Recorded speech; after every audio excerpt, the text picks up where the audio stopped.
কোরিয়াতে আসার পরে এই প্রথম আমি কাকটা ট্রাই করলাম, তাও আবার নিজ হাতে পরিষ্কার করে, সেটা ভাত দিয়ে ভাজি করে। আসলে প্রথমবার এক্সপিরিয়েন্স করে বলবো আমার কাছে খুব মজা লেগেছে কাঁকড়া। আমি নেক্সট টাইম আবার খাবো। তো শুরুতে এটা স্টিম করতে হয়, এটার মধ্যে কোনো ধরনের মশলা, ইভেন এক ফোঁটা লবণও ইউজ করা হয় না।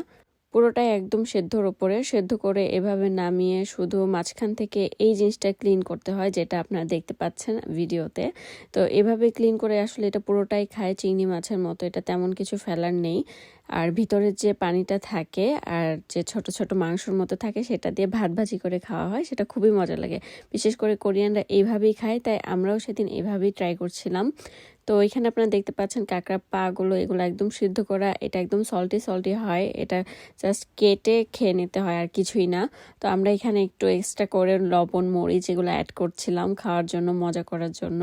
তারপর আমরা এখানে যেটা মেইন আমার আকর্ষণ ছিল যে আমি ভাত ভাজি খাবো, তো সেটার জন্য একটু রসুন পেঁয়াজ কাঁচামরিচ এগুলো আলাদা করে কেটে রাখা হয়েছিল, সেটা দিয়ে খুব মজা করে একটা ভাত ভাজি করা হয়েছিল। সাথে শুধু সয়া সস দিলেই হয়, আর কিছুই লাগে না। তো যেহেতু এখানে 2টা কাঁকড়া ছিল, পরেরটা আমি পরিষ্কার করছিলাম, আমার কাছে মনে হচ্ছিল যে এটা কেমন হবে, নতুন এক্সপিরিয়েন্স।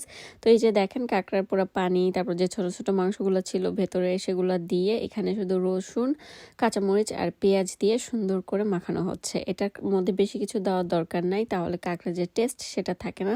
আর এটা এত বেশি আমি হয়েছিল, অনেক মজা লেগেছে।